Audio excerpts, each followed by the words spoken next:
Welcome to Power CEOs, the truth behind the business. I'm Jen Gaudet, your fearless host, entrepreneur, investor, and business strategist. Why are we here? Because iron sharpens iron. And when we bring successful investors, entrepreneurs, industry leaders who are really disrupting what's happening in business today, we all learn and grow.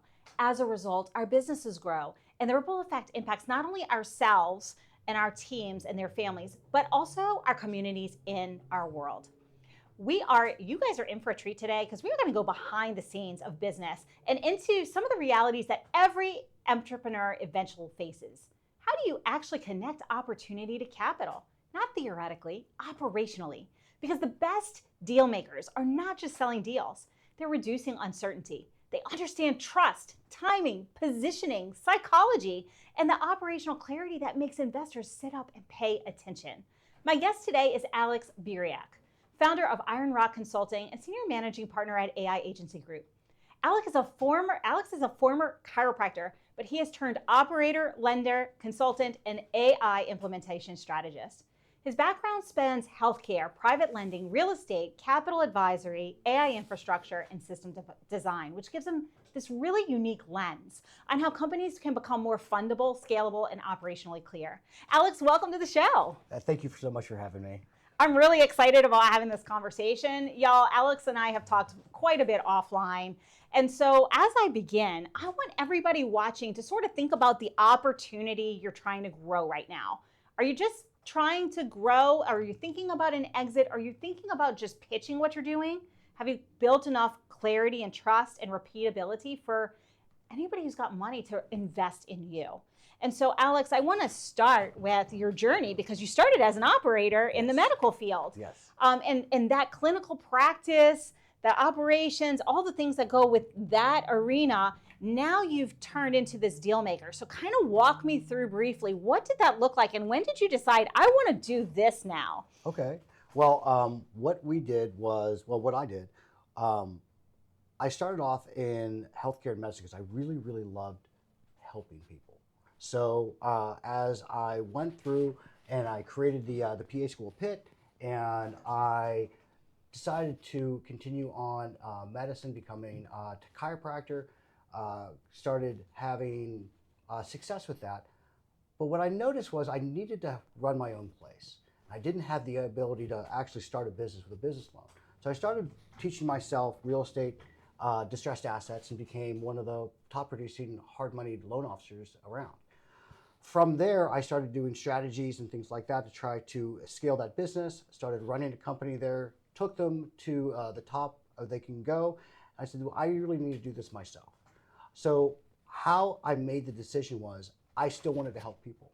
So I took the diagnostic aspect of medicine and seeing patients and I turned it into business. Let's find the root cause of why things are wrong and make sure we can get the right prescription, the right therapy to put you on the right path and heal your company and grow your revenue. Hence consulting. Yeah. So that's clear on the consulting, but you're a deal maker now. Yes. And let's just be clear, folks. I'm not talking about deal maker like everybody went to a $5.99 course and they're all deal makers. I mean a real deal maker. Where you are bringing the capital together with the founders, ensuring that these deals get done, both in real estate as well as in the business world. So when you hear deal maker, like what does that actually mean? And what separates a real deal maker from somebody who's just gone to like a quick course or who's just chasing opportunities and happens to network well?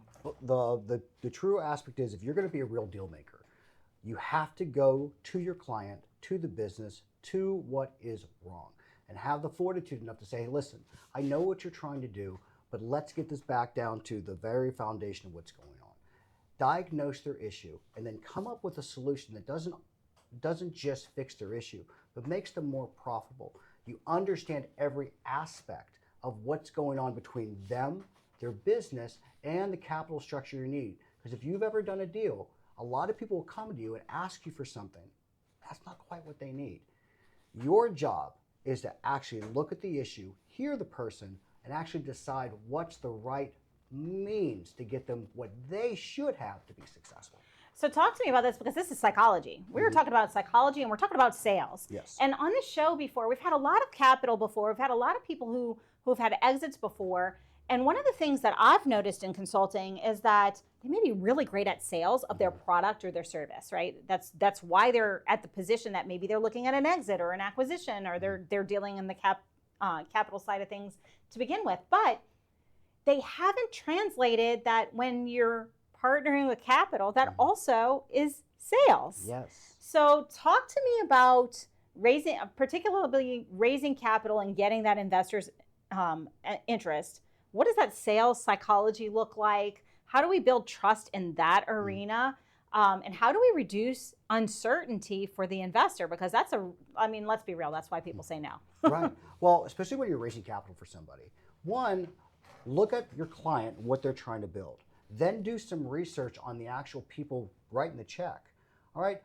What's insulting to somebody that you're going to bring a deal to fund is that you've done no research. You're just throwing things at the wall, and you're shotgunning approaches, everything. If you are a deal maker and you spray your deal everywhere, that's the first sign to anybody that would write a check that say, pause. Why is this everywhere and no one's touched it? Mm-hmm. All right. So you kind of have to have the sniper rifle approach. First thing you do is you go with your sponsor and you figure out what do they need and what do they truly need to be successful. Then do some research on the people that would write that check. Do some research on similar projects they wrote the check to, and then become friends with them. People do business with people they like. So don't go to someone, hey, by the way, here's my deal and this everything, and you just write everything down. Have a conversation. Become friends. Show them that your interest is their best interest. And then just continue that conversation. And one other thing I could say, the best thing about sales is, if you notice that you're talking more, you're losing the sale. Become a late night TV show host. Keep the conversation going. And if you find the other person's talking more about what they really want, you're doing a good job. Oh, if you're paying attention and listening. If you're paying attention and listening too. Let's put that little asterisk Yes. on there. So talk to me a little bit about the money side right now. What are you seeing today that's different than, say, 2 or 3 years ago from the money? So depending on what you're doing, whether you're buying hard assets like real estate or something like that, or you're trying to fund startups, the money is not tighter, it's more cautious. All right, so what they're really doing is know that it's going to take a longer time. I call it a long dinner. And you're going back and forth and making sure that it's the right type of deal. Also know that there's going to be some financial obligations probably towards you and the sponsor side as you're raising money. They want to make sure that you're putting a ring on the finger that you're doing this relationship. Are you real about doing this deal? So today, it's not that the money, private credit and money is out there. And they're waiting to deploy the capital, but they're a little more conservative with markets in place and other global issues happening. So they want to deploy it, but they may be a little more tight to the chest, and you're going to have to build that relationship a little bit deeper. I would agree, and I'll just speak from I do a lot of venture capital. I do pre-seed and seed funding as well as later rounds, and what I used to say yes to, I no longer say yes to, and what I've noticed is founders haven't really shifted that sort of strategy. And like, whereas they think if I go to dinner with you once, I'm going to close this deal. And then they immediately go into like closing. That's like such a mistake, folks. Like investors, I would say, are more savvy. Yes. And they're looking for, who are you? Because if everything's great, or if I'm feeling like you've got commission breath, like I call it commission breath in sales, like if you're pushing the sale, like if you've got commission breath or you're pushing your investment on me, and this is the dating phase, what's going to happen when things go wrong or you miss your metrics? And I don't want any part of that because I'm already getting the icks from the first conversation. So I think listen to what Alex has said. He was really descriptive. This is about dating almost in the business world. It's about really getting to know and building that relationship and building that foundation of trust. And it takes, I now have 7 conversations with everybody I will find before I even consider. Like, don't show me your pitch deck. We're going to have 7 conversations. I'm going to see what you're saying that's different. Where are you contradicting yourself? And each one of those opportunities is an opportunity for me to jet. Right. And I didn't listen like that originally.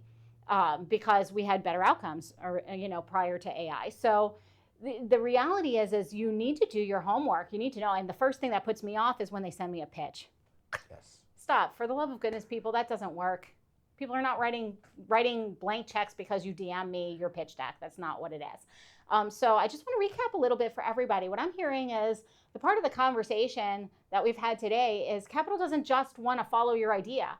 It's important for us to understand the problem that you're solving, how you're solving it. Do you have confidence that you're going to solve that? And are you building the relationship? Because as an investor, confidence is built for me personally, and for a lot of the other investors I know, when a founder can show clarity, when they can show discipline, when they're able to say the same thing with conviction, decisive, they have that ability to say it in a different way. They're not just like parroting the words. We're not funding your idea. We're funding you as the operator. So we're going to take a short break, but when we come back, we're going to dive a little into the conversation about AI, not as a buzzword, but as the business advantage that is exposing who is operationally ready and who is not after these messages.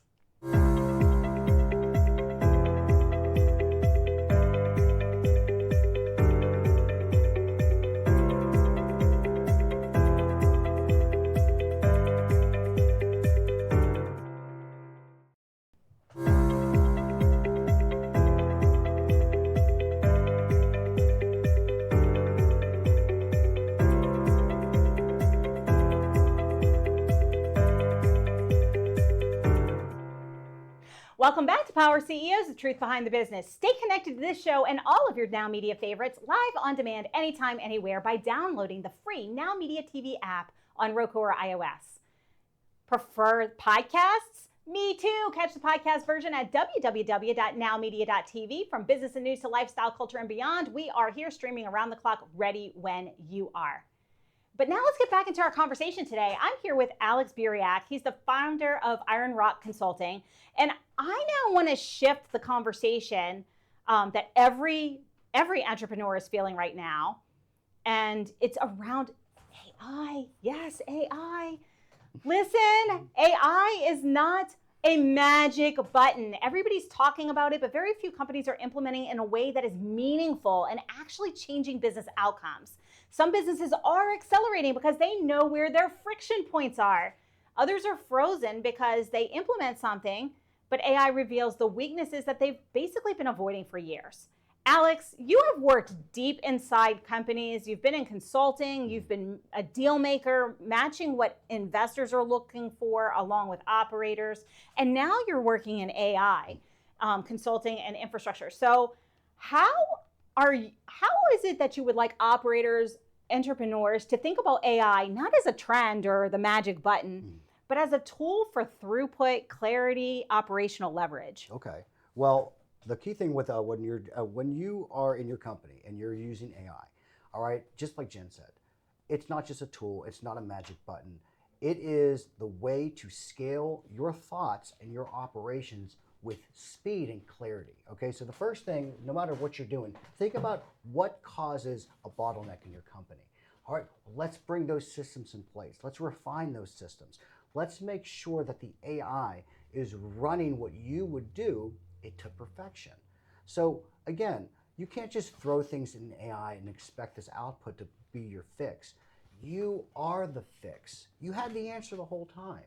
What AI does is it allows everybody in your business to have that same operation, that same clarity of vision and your core concepts and cultures driving the same direction, but at speed and efficiency, bringing those revenues up and bringing costs down. So if you're going to put AI in your company, whether you're a deal maker and a lender like myself, who's built virtual banks and virtual loan committees, virtual OM readers, virtual investment pitches, where I actually put it through these virtual banks and have them just destroy it so I can fix it again, there you go. If you're a plumber, or if you're HVAC person, something like that, same thing. What can I do to my business utilizing the strategies that I have made this company fantastic? How can I do it better? How can I do it faster? And how can I do it right every time? So let me bridge our conversation before the break to this one, because as an investor, one of the first things I look at is Have you kept up with technology? Have you integrated or piloted any AI solutions in your business? And what I'm looking for is, have they thought through the operational bottlenecks or where the friction points are? Have they got some sort of a plan? Have they looked at where they are and been through a little bit of that process? And here's why I think about it. I want to know that they're not sticking their head in the sand, because folks, you've heard it before. I firmly believe if you're not leveraging the technologies available today, or at least on a plan that's getting you to implementation, and I usually don't say implementation. I usually say to adoption, because that's really what matters. We want to adopt things that are going to improve and move the needle, that are metrics based. And so if you're not even thinking about that, or you haven't started that process, you're behind the 8 ball in every single industry. And it's really funny. I'd love to hear your take on this. What has shifted over the last 6 to 12 months even, that business owners are not fully understanding about AI's business advantage? Well, one of the things that they're not really understanding is that everybody's like, well, I use chat, or I use Claude, I use this, and they use it just on their phone, but they don't understand how to use it. Okay, so that's the biggest misconception right now. Everybody's hot on AI, and you guys watching this show know this. You could pull up an email, a social post, a text message, and be like, that's not him. What the biggest misconception is, I need to jump on AI, and I don't care, I just as long as it's AI. Just like Jen said, most people in ops will think, oh, ops is done, ops is never done. And you're never, and so it's the misconception is that I don't have to re-review my ops, and I can just have AI do it. AI runs on what you ask it to do and what you ask it not to do. So you have to really go back to a full scope of your company, saying, if I had this, how could I do this better? And then put it in place, and having the right consultation to show you what to do for your business and how to implement it correctly. Well, and let's be frank, if we are putting operational efficiency, if we're putting AI to a system, for example, and it's not got the most effective, most efficient SOP, and what you're doing basically is you're throwing fuel on the inefficiency fire. Right. And so, like, just to kind of put this in a little perspective, folks, like, it really requires thought before you apply the tool. And I've been doing this for 5 years, almost 6 years now. And it's astounding to me, even the most successful companies have just like garbage data. They haven't cleaned things out. Or maybe they think their SOP is accurate, but when you talk to the frontline worker, it's completely different than what's in the manual or what have you. And so one of the biggest mistakes is, I'm going to AI this process, but I'm using the manual version, but that's not how we're doing things. That's how we did things 20 years ago. And so they're surprised and shocked that they have the poor result. So talk to me a little bit about, what can people watching do now that can prepare them for what we have today, like agentic is a big conversation. How can they set themselves up? Like, what is the 1, 2, 3 things that you would say, hey, look at these 3 things, ask these 3 questions of your business, and do sort of like a cursory audit, if you will, for AI? All right, so one of the 3 questions that you should ask yourself today is, what is stopping me from growing? Okay, because let's say that you've reached this point in your business, you're making $1 million a year, $2 million a year. You're like, man, I've made it. Okay, why haven't you reached 10? Why haven't you reached 20? It's time to have a hard look at your company to say, what is stopping the trajectory growth? If we looked at your business through X amount of years, there is this trend upward. Why is it flatlining now?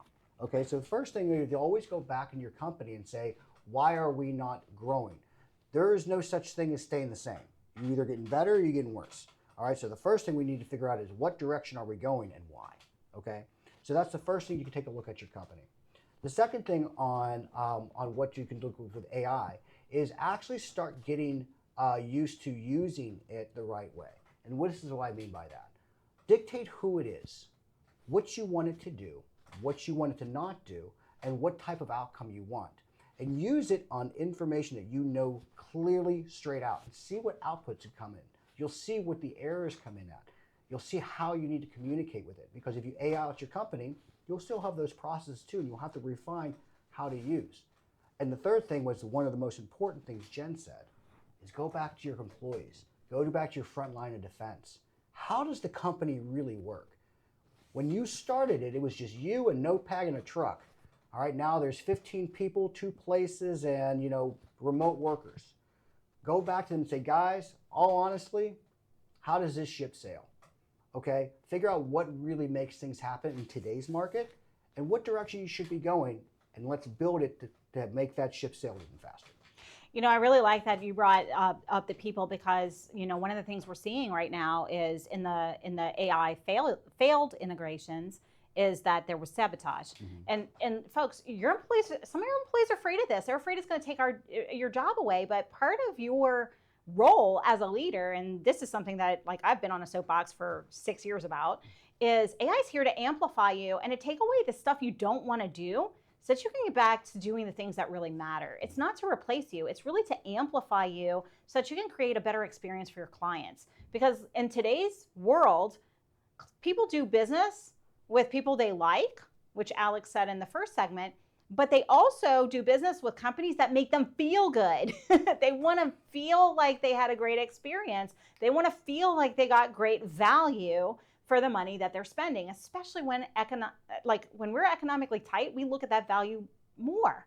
And so if our people are no longer doing some of the tasks that they don't love, they're already more energized. They're already interacting in a different way. So it's happening in the internal culture, but it's also happening externally. We do have a brief break in a moment, but tell me where you're seeing the strongest resistance to AI right now. And is it really about AI, or is it about a fear of operational exposure? Oh, I don't want them to know that I'm barely holding this together, for example. The fear that I'm seeing right now in AI is people fear what they don't know. People fear what they don't understand, and people fear what they don't know how to use. Yes. Okay, so the biggest fear is right now that you have a bunch of people knowing you got probably 12 months before you really can nail this down, before you're behind everybody else. So they're feverishly trying to learn. When you have that kind of anxiety about something, you're looking everywhere to try to find who can teach me the right thing. And everybody's saying something different.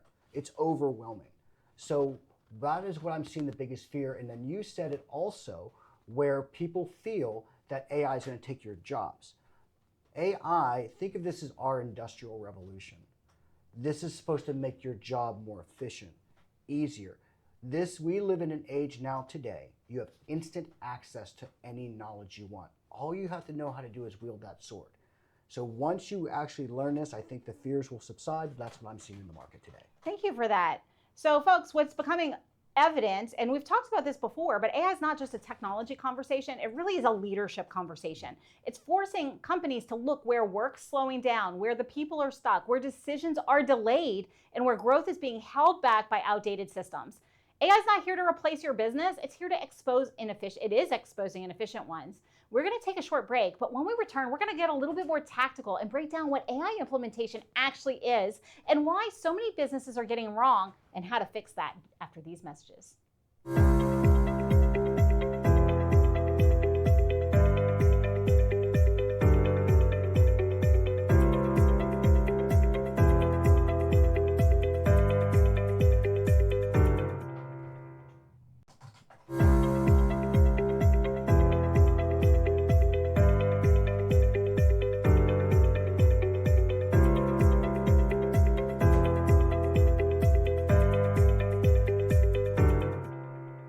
Welcome back to Power CEOs, the truth behind the business. I'm here with Alex Buriak, and we are diving into AI today. I want to get practical. Many companies still misunderstand AI implementation. They think it means buying subscriptions, testing random tools, building a few automations, or giving the team access to ChatGPT. But implementation is not the same as experimentation, folks. Experimentation is what we just described. Implementation is operational. It has to connect your workflow, your revenue, your decision-making, your throughput, your customer experience, and measurable outcomes. As Alex knows from working with operators, lenders, healthcare, and deal-driven companies, AI doesn't fix a broken business. We talked about that earlier. It scales whatever already exists. So what do we do about this, folks? We want to understand how to be more tactical about this and how to actually leverage AI instead of just playing with it. So Alex, from the perspective of an operator first, not a software company, but what is AI implementation actually? Just for the user operator, what it is and what it should be is that it is a way for you to scope your day, okay, and figure out how you can make it more efficient. That is it. All right, you can get something that you need to do, any task, any scalability, any metric that you're supposed to do through the day, and you create something to make you move faster, more efficient with more accuracy, so you can achieve much more with less time. So as an operator implementing it, that is your main goal. How can I have me or a series of me working all at once in the same direction with the same goal? You know, I know we talked a little bit about this before the break, and a lot of AI projects fail, even though the tools themselves are very powerful. So why are they failing in your arena? Like, what are the biggest reasons that you're seeing AI implementations fail, not be adopted? And what are give me an example of something that's really been successful. Okay, so on the implementation side, what I'm seeing fail the most is, one, in a global sense of the company, nobody properly scoped the company. What I mean by scoping is that you actually go in and see what you actually need. There's a lot of people out there right now that are implementing companies, but they're just giving you everything, one, that you ask for, which you may not need. Two, they're just giving you these tools. Well, it's like if I came to your house right now and gave you a nail gun and you know how to use it, it's useless. So the implementation failures a lot of times are putting tools in place with no idea how to use them, no idea how the cost structures are set up, and no idea how to improve them over time. Because I'm going to break the suspense for you. Every time you import software, agents, or anything AI, you're going to have to retest that, and most likely retest it monthly. Do you have the team that's doing that for you? Or did you have somebody come to you and say, here's AI, and then you're like, okay, now what? It's reading my emails and doing stuff. That's good, right? An appropriate implementation team will come into your business and say, this is what we see that you asked for. This is what we see that you need. This is exactly how it works. And this is how we're going to support you, because we're not leaving you. You'll never have to be by yourself again. We'll make sure that everything is taken care of and you're trained the right way so you can use this to grow your business.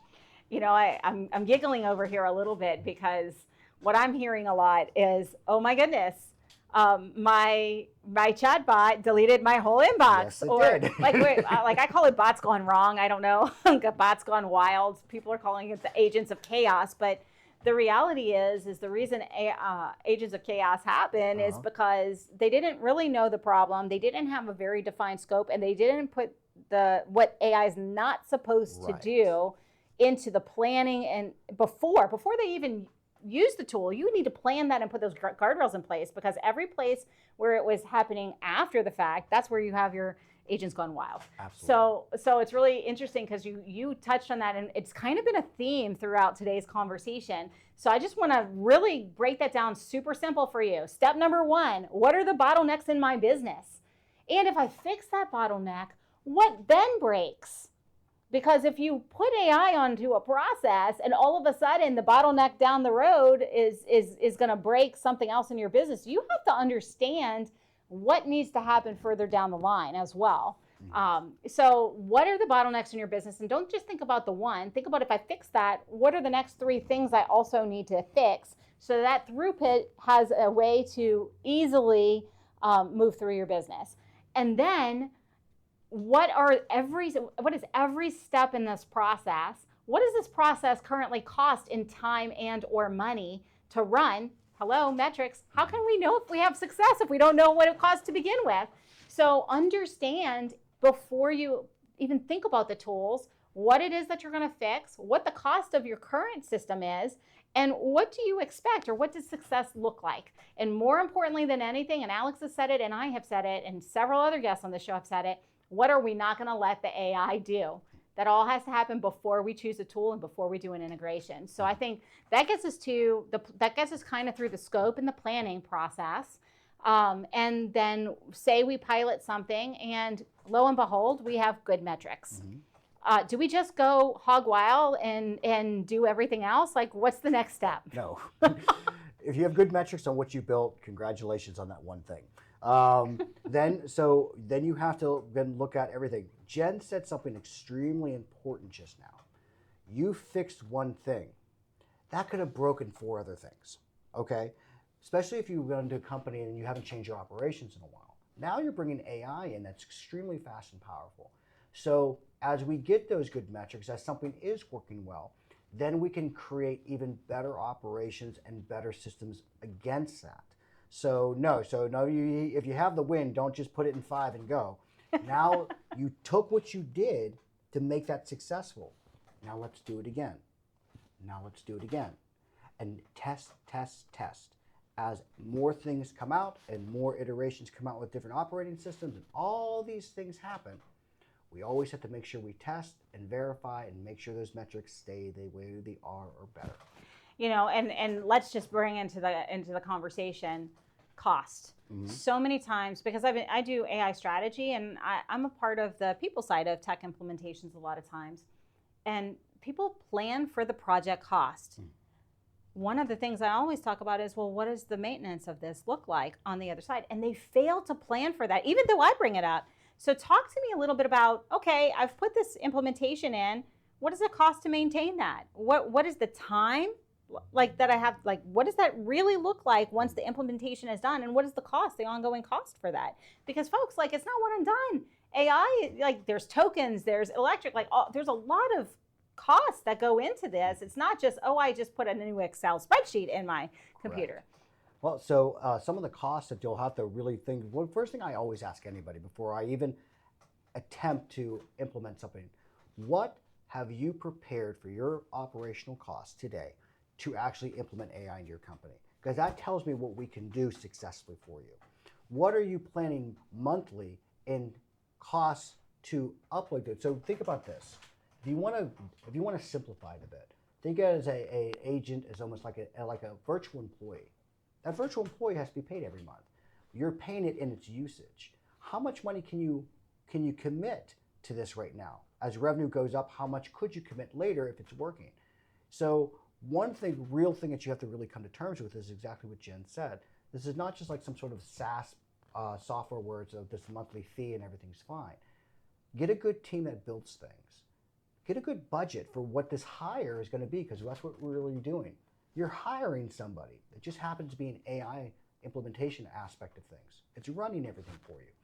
Get those numbers in your company really solid today, so you can really stay within your budget when you implement, and there's no surprises as you bring this employee on running all these things.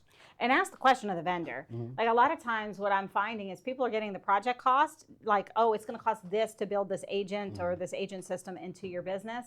And they fail to ask, well, what is it going to cost on the other side? Oh, well, it's going to be, $45,000 a month in tokens. Hello, I didn't plan for that, right? So it's really important to ask that question in the sales process of your tech vendors, because I promise you, they know that there's a cost on the other side. And if you're not getting a clear answer on that, then that's not the right vendor for you. They're just selling you because they're salespeople. You want to understand what it actually entails, what token usage, because we were talking about this, I think, over at lunch. There's some IPOs happening, and so token cost is going up. And we saw Anthropic cutting the amount of tokens that are used in their subscription. So now people are getting hit with these very large bills. So we have to have an awareness of, if I put this agentic system in my business, it's going to cost roughly X amount of tokens per month. So that way we can sort of plan in what that expense is going to be down the line and have a backup plan. Right. So we're about to have to go to break, but tell me, what is the one thing you want people to take away from our conversation so far with regard to AI implementation? Please do not do this yourself. Okay, I know that you'll hear a lot of like vibe coding. I'm just going to code it out. Think of it this way. If you had the answers you had even to run your own operations to scale, you would have done it. You would have implemented it. Now you're having something extremely powerful in your hands. Did you absolutely explain it, the most important, what not to do? Look up some of the failure cases of cost structures of people that made their own agents and see how much money they were billed. This is not the time to try to learn and do yourself.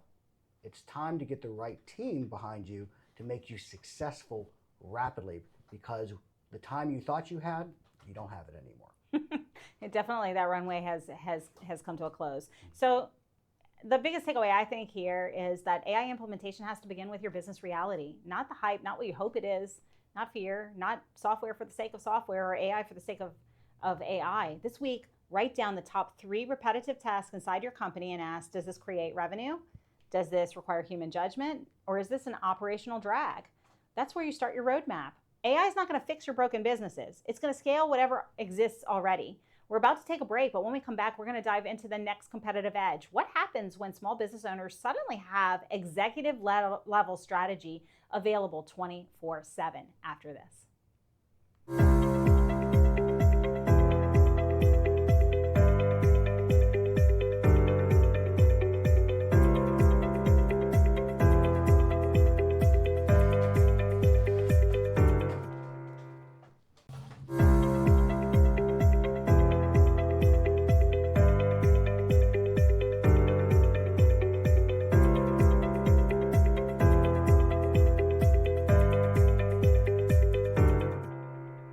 Welcome back to Power CEOs, the truth behind the business. I'm Jen Gaudet, and if you are loving what you're watching, stay connected to Power CEOs and all your Now Media TV favorites, live or on demand, anytime, anywhere, by downloading our app on Roku or iOS.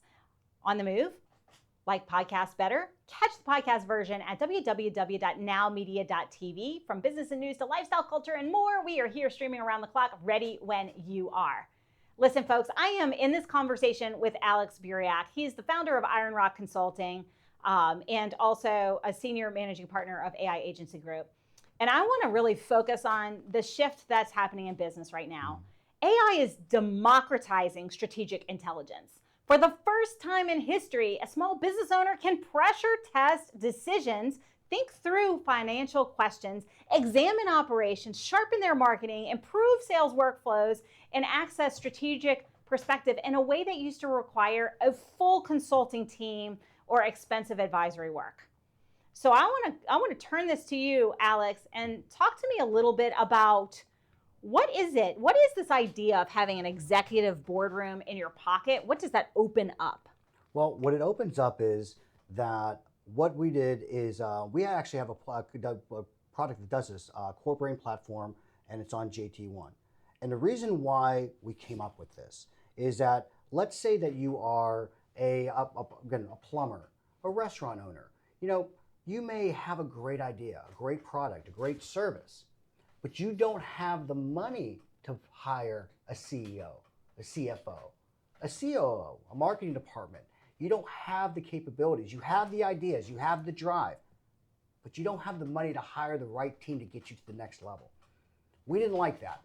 So what we did was, how could we get the databases, the knowledge, the infrastructure, and all the ideas from top level companies and deals, put them in a knowledge base.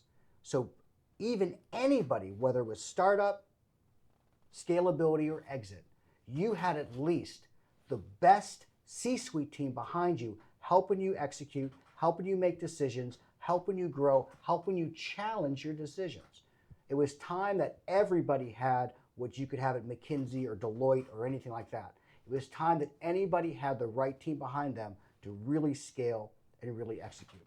So let me ask you, you're a consultant. I'm also a consultant. And when I saw AI, I'm just going to speak to what I saw in the consulting arena. People were scared. They were telling their clients, don't use AI, because they're afraid that they're no longer going to be necessary. However, it's really excellent to have this advisory board in your pocket, but there's also still a room for consulting. Can you shed a light on why we would want both? Absolutely.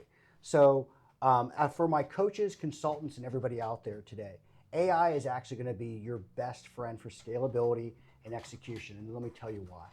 Because now you can actually put your processes, your procedures, the way you think, the way you talk, and the way you execute right there in your pocket. What does that mean to you? You're like, well, that means they don't need me. Incorrect. They're going to need you even more. And what the most important thing is, think about some of your most challenging cases, your most challenging businesses. What happened? You came in and you revolutionized thought process. You changed culture. You changed everything, and they loved you for it. But as soon as you walked out that door, went back to day one. You came back in and you had to rebuild. With AI behind you as a coach, a consultant, or anybody that actually drives people, now they have you in their pocket 24 hours a day. Now they have your plan executing and implementing. Now they have everything we've agreed upon in the systems running. So AI has opened up a whole new world of consulting, and the reason why, your ideas and directions are now being implemented 24/7. And they don't require us to get called. I love this. I implemented AI in my business years ago. As soon as I saw this capability, and folks, it was really expensive back then. Now it's so much cheaper to do this for yourself. But what I wanted was my bandwidth back. Because as a consultant, when you're having to support through projects and you have multiple projects and people are having fires or whatever, you're always sort of on call. And then your team's calling you to get it. That took all of this away. 96% of those calls no longer happen because they're literally accessing my brain AI. And so when you think about this, think about all of the people who are constantly having to stop what they're doing to go answer someone else's question, that it's a repetitive task, because you can take that off of them and keep them high performing all day long just by interacting with the AI. So talk to me about decision making specifically with this. When you have this AI powered board in your pocket scenario, the strategic support, how does this change decision makers? And what happens when business owners can actually pressure test their ideas before they launch? Well, what actually happens is not to sound too general, but like business happens. Like right now, you have these people have access to infinite knowledge, and a lot of people in their businesses, again, they were good at this one thing. They built this business and became something that now they support other people on, but they didn't know how to grow. So when you have this in your pocket, you can have the right pressure test, the right advice, the right scalability on skill sets you don't obtain. You don't have these skill sets. You may be a great operator, but you're not a good CEO. You may be a great person at sales and marketing, but you have no idea what operations are like. You may have a great way of doing business, but is it illegal? So now you have all these things in front of you because you didn't have enough money to go coach. You didn't have enough money to buy a consultant. You didn't have enough money to hire a CEO. You didn't have the right equity to get the right people involved on your startup. You didn't have. Well, let me break the suspense for you. Now you do. You have now the ability to have great knowledge behind you, asking the right questions to the right person now. So when you challenge that question, you can say, well, let me ask my CEO, how would a CEO do this? Well, how would my marketing department challenge what he or she made? Well, we got marketing and CEO.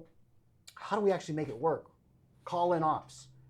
Now you actually have a team to build something that works.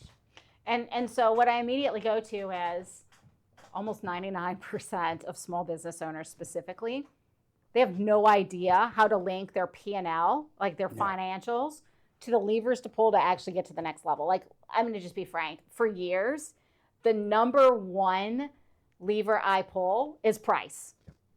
Almost all of my clients in the last decade have not priced their services or their products properly. They didn't realize they were losing profitability, that costs had gone up because they didn't understand how to link their financial statement to what was happening in operations. What if you have in your pocket a tool that you can literally upload your financials and say, okay, well, my profitability is down. What do I need to do about this? And it literally will break it down from a financial standpoint and explain it to you and give you a step-by-step process of what you have to do in order to fix it. That to me is epic for small business owners, because it's what you don't have access to. We can't afford it. And everybody, what do? They find the cheapest bookkeeper who doesn't explain anything, and half the time the bookkeeping is not even accurate. This can help you. And you can't even exit because the books are wrong. Yes. So that's a whole other problem. But it's a sticking point, and it is a sticking point across all industries. Like, this is industry agnostic in small business and Main Street businesses. And it's because we're really good at what we do, or we have a great product, but really don't understand the business behind it. So this is a really powerful tool that makes it accessible. And imagine if you have an idea and before you implement it, you're able to pressure test it and it says, no, don't do that. That means you don't spend time and money and waste time and money on something that's going to fail. You are able to do the learning and iterate without the spend so that when you do make the decision, you have a higher likelihood of success. I mean, like it's a win-win across the way. So in the next 5 years, do you believe the biggest divide in business is going to be company size or decision speed? That's a good question because both are going to dictate on each other. I think you're not going to see that much change in company size in certain industries. I think it's going to be the speed of implementation. The speed of the decision is going to be the actual thing that gets business across the finish line before the other company. Can you move at the speed of what business acts today? Can you make the sale faster than the other person? Can you solve your client's problem faster than the other guy? Can you do it more efficiently? Can you do it more cost effectively? So I think it's going to be much more about the speed of the information than it is company size going down, because if you're doing well and you can have your team use AI, certain industries I think are going to get hit, but majority I think it's going to have to be speed.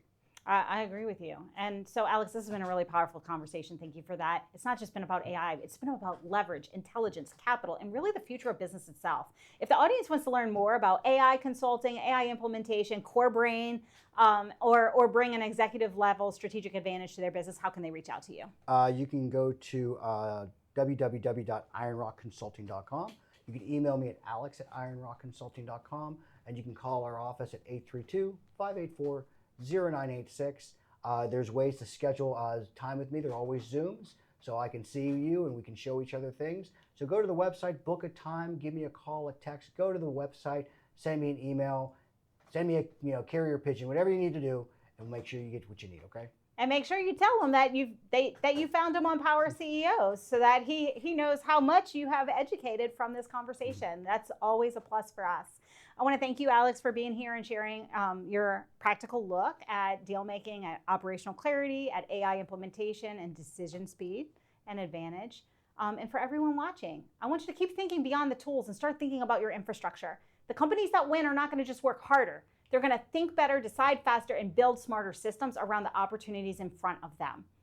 Unfortunately, all good things come to a show, including our show, but you can stay tuned, stay connected. We'll be here same time, same station next week. You can connect with me on Facebook in the Power CEOs group, and we will see you. Go win today, win this week, and we'll see you next time.